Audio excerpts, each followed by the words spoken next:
Good afternoon, everyone. Today is Monday, November 24th, 2025. We're here this afternoon for a work session with Community Planning, Infrastructure, and Resources. I'm Kristen Stevens, Chair of the Board of County Commissioners. With me are my fellow commissioners, Commissioner John Cafalas and Commissioner Jody Shattuck McNally.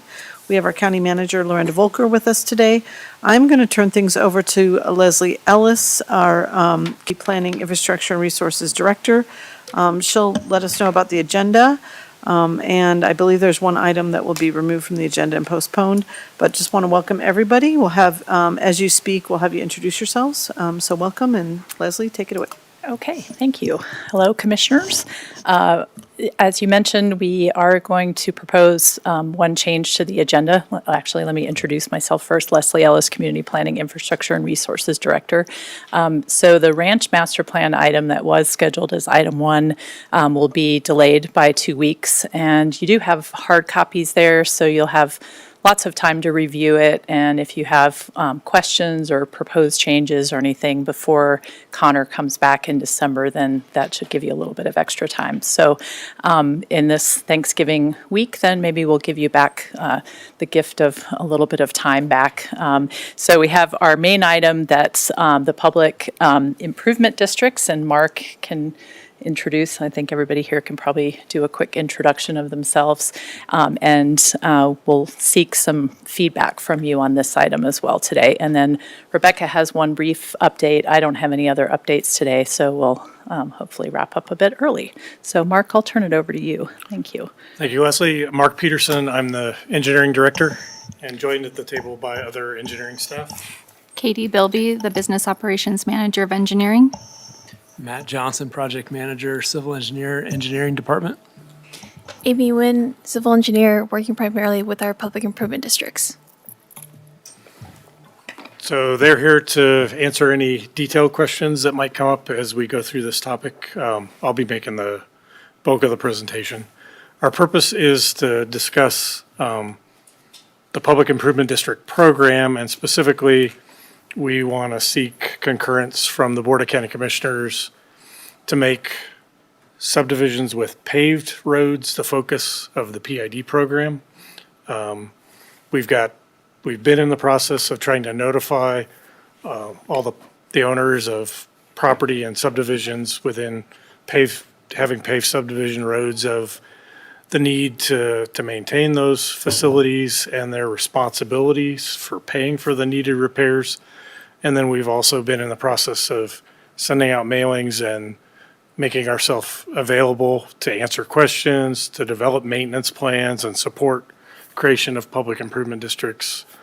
And the PIDs are a major funding mechanism to allow very costly and significant improvements to be addressed in a lot of these paved subdivision roadways. Given our resources, this would involve suspending creation of new gravel road PIDs, and we'll go into more of that. The next slide is an overview. It's really more, you folks know all this, you've sat through many PID presentations, but the Public Improvement District is really a financing tool, allows us to collect money from a defined geographic area. It's property taxes that are dedicated to benefiting the property owners in that specific district. It's there to provide a mechanism to address maintenance and improvement needs that they wouldn't otherwise have the ability to address on their own. PIDs have been in existence as a way to address subdivision maintenance needs in general. Part of that's the outcome of the position taken by the Board of County Commissioners in 1994, where the county stopped accepting new subdivision roads for maintenance. Anyone receiving maintenance prior to 1994 continues to receive that routine maintenance until such time as they need more significant improvement. So routine surface maintenance in paved subdivisions is crack sealing and chip sealing. In gravel road subdivisions, it's really blading and snow plowing. And again, we've already touched on they allow the means to generate the funding needed to do maintenance, including snow plowing, is written into most of our districts, and then rehabilitation or repair. So we have right now 67 active public improvement districts. 49 of those are in subdivisions with paved roads, 18 are gravel roads. There are 2 additional PIDs that were created in this last election that aren't in that 67 count. The total revenue generated from those districts is about $4 million a year. That doesn't all get spent annually. A lot of it's saved up to do, it's by subdivision, they're saving up money to do a more significant improvement project. If it, in the case of paved roads, in gravel road subdivisions, they're generally using the bulk of their annual maintenance allocations. These are just the numbers. Paved roads were, of that 4 million in total collections or revenue, about 2.8 million is in the paved subdivision side, 1.2 million in gravel roads. Engineering does collect a 5% administration fee that we use to operate the program, to help fund the operation of the program. 142,000 from paved, 60,000 from gravel. And then we've got statistics on the number of miles of road in the existing PIDs and the numbers of properties served.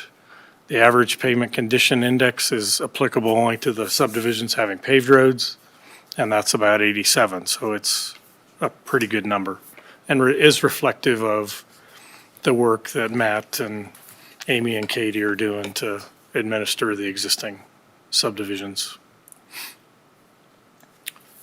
If we look at paved roads in general across our subdivisions, there's about 70 subdivisions that are receiving routine maintenance from Road and Bridge. That's covering about 82 miles of roads, and there's an average PCI there of 84.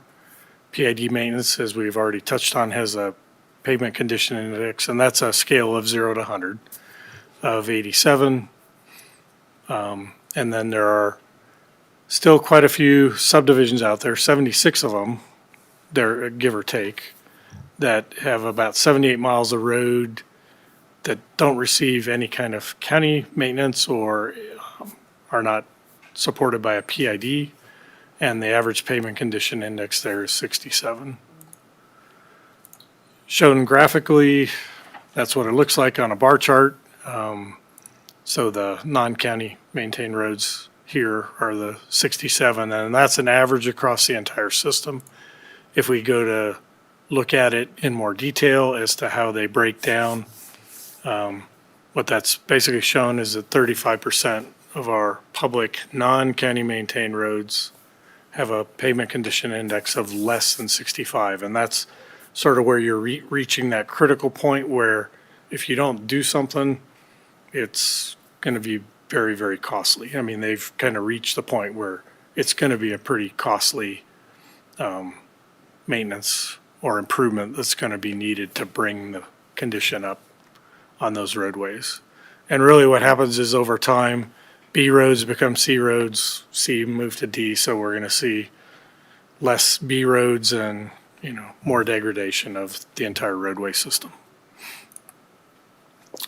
So in terms of the notification process that's been going on is we have sent out mailings to 44 subdivisions, and that's resulted in meetings and conversations with around 12 of those neighborhoods have come back asking for more information or have requested a meeting.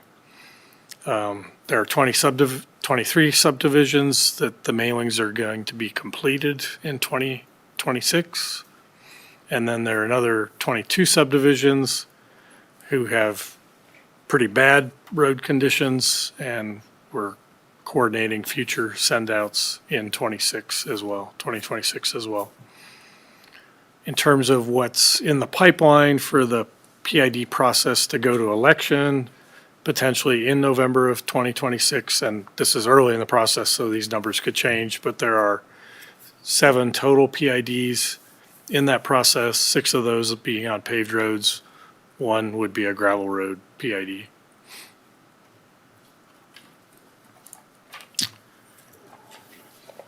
The reason we believe we need to prioritize or continue to prioritize paved subdivisions, and they do represent the bulk of the PIDs that we get approached about creating, is that there was the 2026 budget process this year did reduce some funding that was allocated, some general fund support to the PID program. It's more self-funded now.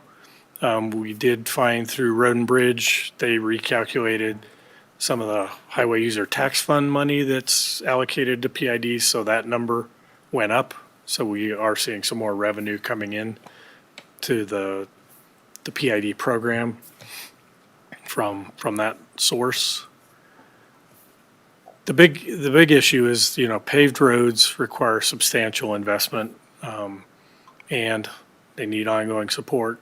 We have limited county staff and resources, so we believe they should be directed where the need is highest. The consequences of failing to adequately maintain a paved road are fairly significant, and by that I mean the cost implications.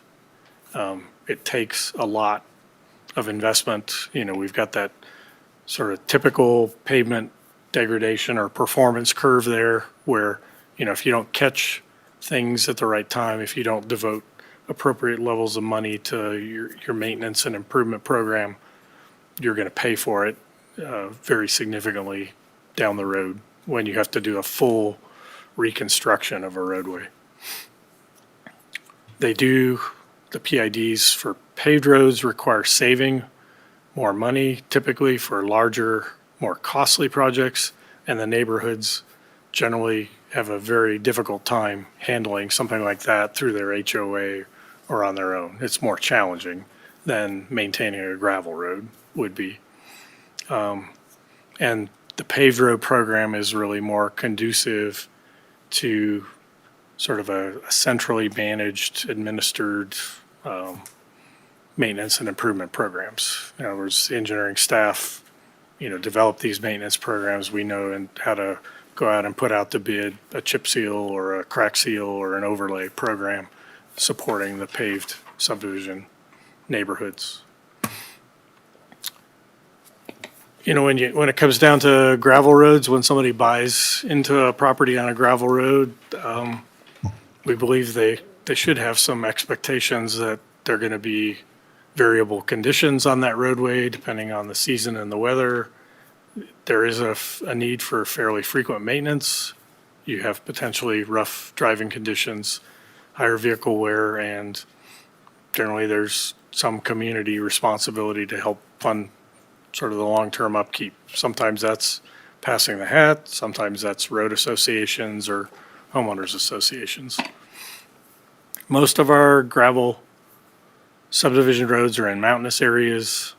It's often a mix of second or weekend homes and full-time residents. So they have differing needs, particularly when it comes to winter plowing. Roads are often narrow, steep, and don't meet county standards. We're often asked to help form a gravel road PID when the property owners are failing to reach cooperative agreements among themselves, so we can find ourselves sort of in the middle of some internal challenges that exist. And it's sometimes harder to reach agreement and manage expectations on the levels of services and costs. That's not to say, we don't see a benefit in doing public improvement districts for gravel roads. It's just that, again, we believe we need to prioritize our efforts for the foreseeable future on addressing the paved road kind of backlog that's out there. So we're kind of seeking your support to continue to prioritize addressing paved gravel road or paved subdivision road needs. And with the limited resources, we would like to suspend creation of new gravel road PIDs. We would continue to support anyone who's made application or has already entered into conversations with us about the PID program. At this point in time, that's really Prospect Park, Hondius Heights in Estes Park, and Upper Broadview, that's also in Estes Park, I believe. So kind of blitz through it. If you've got any questions, we'd be happy to try to answer them. Thank you, Mark. Any questions for Mark? Commissioner Shattuck McNally? First off, the continue to support the subdivision as Murray made an application for those two. How many miles of road is that total between those two? I'm kind of familiar. Yeah, because I'm kind of familiar with that. Okay. And with that comes the snow plowing, and is the snow plowing on that kind of surface a little different than on a paved road, I'm assuming, so it takes a specialized contractor to maybe understand kind of the nuances for that kind of thing, and how is that going? The reason I ask, I've been hearing a lot about this with some of the PID appointments I've made and hearing about the contractors and feedback from people on the board, what they think about that. I'm just curious about, what that would look like ongoing. The snow contractors, we do usually ask for like a rubber blade because we don't want them taking off the material, and we've heard a lot of feedback from that. We usually don't have too many complaints during the season with the snow removal portion of it. This year was a little bit higher on actual just road maintenance for the summer crew. So referencing what you heard as well, we've been hearing that too. Yeah. Okay, and thank you, Madam Chair. If I can ask another question.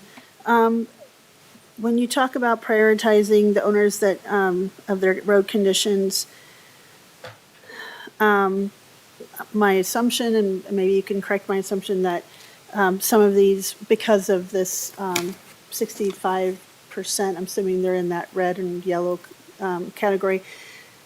What kind of awareness or education is provided, that how much that's going to cost, what it's going to take to rise it up to that level, and so it doesn't, like there's initial level, but I know some of them kind of end up bringing the level down once it gets up to a maintained, a better maintained condition. So I know that sometimes I can scare folks off the initial cost of all that. So I'm wondering is that a different approach, or how does that work? And I have to say, I've seen Amy and others out, as I was jogging, walking through the neighborhood. So I really appreciate that hands-on, in-person approach. But I'm curious about that with those folks, because I think it's important to help them get these roads to a better condition. But at the same time, it could be kind of a sticker shock too. So. Yes, thank you. That's a great question, or point to bring up, because we do, when we meet with these neighborhoods, we do try to bring them into the office and sit down with them, especially when they have super high initial costs.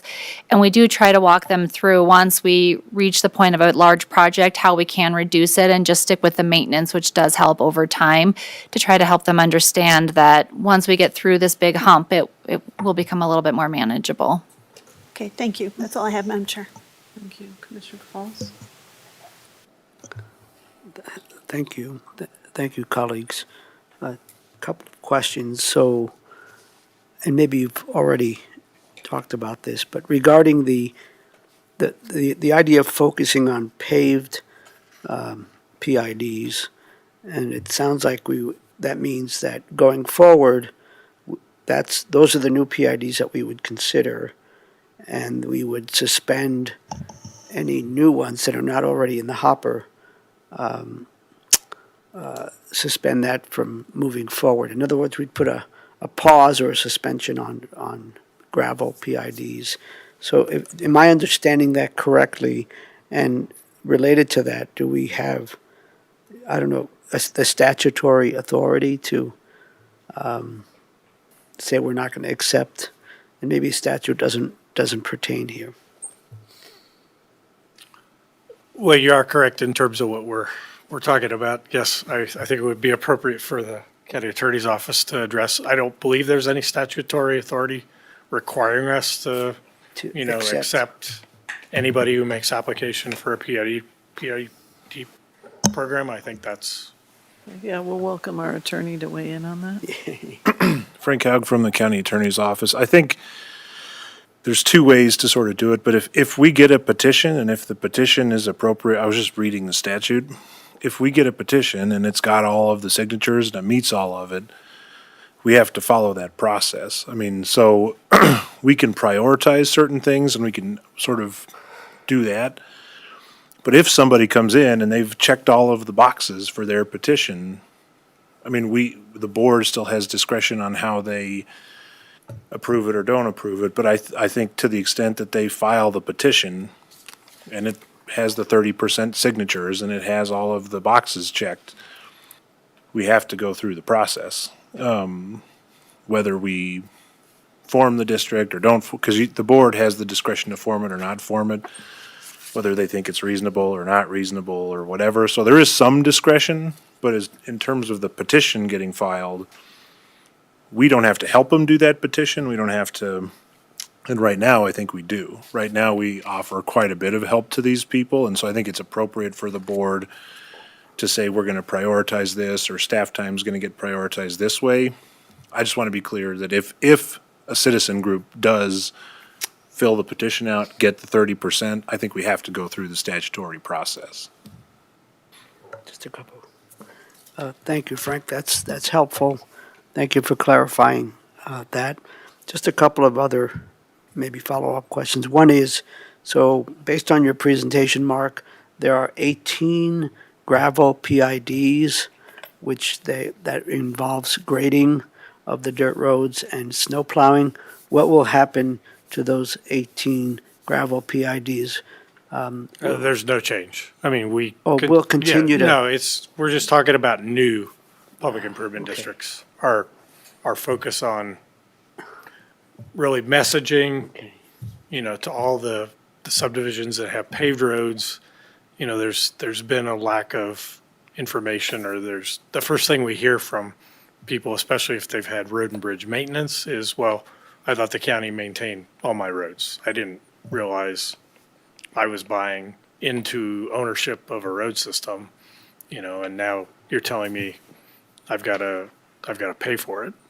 We're trying to get that word out there and then provide them with support to pursue a PID if that's the mechanism they want to use to address those needs. With just one more, then I'm sure you'll have questions or insights. And that is, so you indicated that you've done surveys and stakeholder meetings. How has this been received by the public? I think that's Katie or Matt in terms of answering that, because they've been the ones having the. Of course.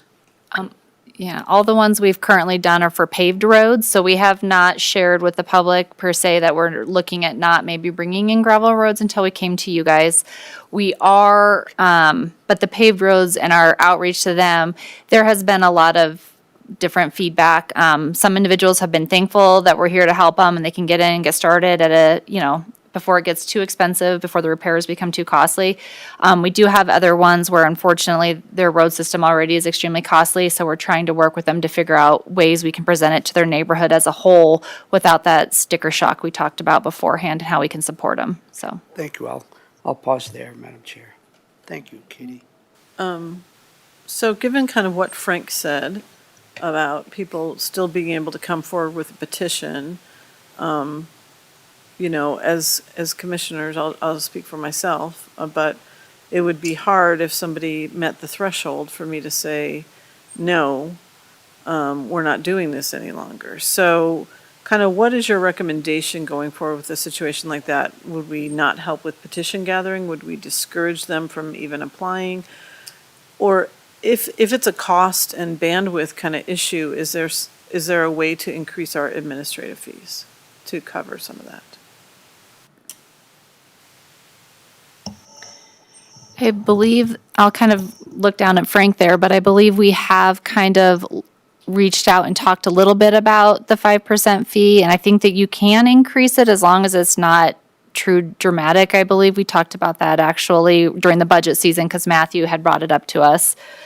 But I think that we would really have, if we were to get the support, we'd have to sit down and look at, would it be where we aren't supporting him with the petition, which would be kind of a difficult step to do when you know, are designed to kind of help people.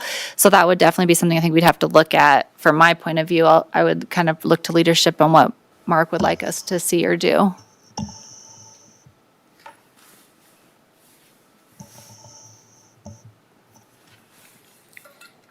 Well, I mean, again, given what Frank's saying, I think we'll continue to figure out a way to support them or provide them information. Where it gets challenging, especially with the gravel road PIDs, is they seem, all the PIDs take a fair amount of time and a fair amount of interaction to, you know, identify the issues and try to help them organize. You know, our latest attempt at the PID for a gravel road failed 2-1. You know, it's one where we had a petition that met the 30% threshold, and you folks put it to election, and, you know, it was sort of reflective of the lower level of interest in making it happen. And that was for a subdivision that had road and bridge operation, you know, of blades, and actually did the maintenance. They weren't out to start from scratch. Just I on, guess- sorry, go ahead. Go ahead. I was just going to say, I think there are ways that we can encourage or not encourage or discourage, but like, for instance, we don't currently, I don't think, charge a bond. The statute allows us to charge a bond to recoup some of our fees and to make sure that people are taking the process seriously. So that's one way that we could use it that's under the statute. We could raise the fees, we could modify the fees. We currently, I mean, we offer a lot of help to people doing these things, and that's what takes so much staff time. We don't have an obligation to do that. We're kind of doing that now and have historically done that. But it really, what sort of should happen under the statute is the community organizes itself, puts together their own petition, goes around, does all the work themselves, and then brings it to us. But what's happening practically right now is we're kind of helping out with all that, and I think that's part of what takes up so much staff time. And so I think there are some options to prioritize how the staff spends their time. I don't know that we can say we're not going to accept them anymore, but we can definitely prioritize how staff spends its time. Okay. You know, yeah, definitely open to doing that. And I know this is a group that wants to help people, so I guess, I mean, that becomes sort of tricky. I get it, because we're sort of in the business of trying to help people figure out their problems. So, but it sounds like our director might have some suggestions. I would say, based on your questions and feedback today and this information too, that we just go back and look at what the options may be in terms of fees and how we process these applications, and then come back, you know, at a next available work session, maybe in the early part of 2026, and share those options with you and get some further feedback at that point. Yeah, I think that sounds great. And, yeah, some kind of variation of, you know, what level of support we want to give, and make sure we're messaging that sort of, you know, we used to help with petitions and we just can't do that anymore. So I think it's fine to be able to, you know, say that and, you know, have that be our policy going forward, if that seems like the best way to resolve that. So, but yeah, let's kind of keep thinking on it, and we'll bring it back. Does that sound good? Okay. All right. But I do hear, I mean, I hear you very loud and clear that there's a problem here that we need to solve. So, let's figure out the best way to do that so that we can, you know, meet community expectations. And like I said, I guess, you know, if I received a petition, you know, with the requisite signatures, it would be really difficult for me to say, no, you know, you went through this whole process and now, no, you can't do this. So discouraging people or encouraging them in ways to find their own solutions before they do a petition, letting people know the percentage of gravel, you know, maybe there's some statistics we can give them that it's not very likely to pass, or, you know, I don't know what that looks like, but anything else, Commissioner Kafalis? Just one other comment perhaps, and maybe a suggestion, and maybe we already do some of this, but I wonder, you know, can we prepare some kind of a one-time sort of a fact sheet that says outside of a PID, these are resources, contractors, in other words, provide some information to folks who might be able to look at other options besides, forming a gravel PID. I don't know if we have that kind of information already, but that might be something to consider as a gesture to help people take matters into their own hands, perhaps. I mean, just for information, I mean, one of the largest gravel road PIDs we have was actually up on Storm Mountain, which was 2 areas that had their own road associations that were having challenges, maintaining their road system, and formed a PID, and the county then took over administration of everything. The only other point I'd make, and I'm kind of speaking on behalf of the staff that have to carry this out, is the gravel road PIDs take more hand-holding and more time on an annual basis as well, because you're dealing with a road system that needs annual maintenance and actually multiple, times of annual maintenance or snow plowing, whereas the paved road PIDs, you're generally more programmatic in terms of your maintenance. You're doing a crack seal every several years, a chip seal every 7 to 10 years, an overlay program. And you're dealing with advisory boards that are much more involved in terms of what's going on in their area. They do serve as our eyes and ears, but they also require more staff time to interact with. Yeah, no, yeah, I definitely understand what you're saying. Let's figure out some possible solutions to this problem, because, I think that we do want to, figure this out, and we do want to make sure that we're recouping our costs and that we're not overburdening our staff. So hopefully we can come up with something that'll work. But I appreciate you elevating this to us, and I definitely want to help come up with a solution. So we'll see what that looks like. But I do get that they require more constant maintenance, and I imagine as these numbers continue to increase, 67 is a lot for a small staff to deal with. So we'll look forward to hearing from you in the beginning of the year then. So the direction today is we just want to get some more information and then. Yep. Okay, just want to make sure. Thanks. Okay. Well, great. Thank you. Thank you very much. Thank you. So we will move on to Community Development Director updates. I think Rebecca has something for us. Good afternoon, Commissioners. Rebecca Everett, Community Development Director. I just have a couple brief updates for you this afternoon. First, I want to provide a preview for the upcoming land use hearings that you have coming up in December, just so you can plan ahead, because I know December is a busy month.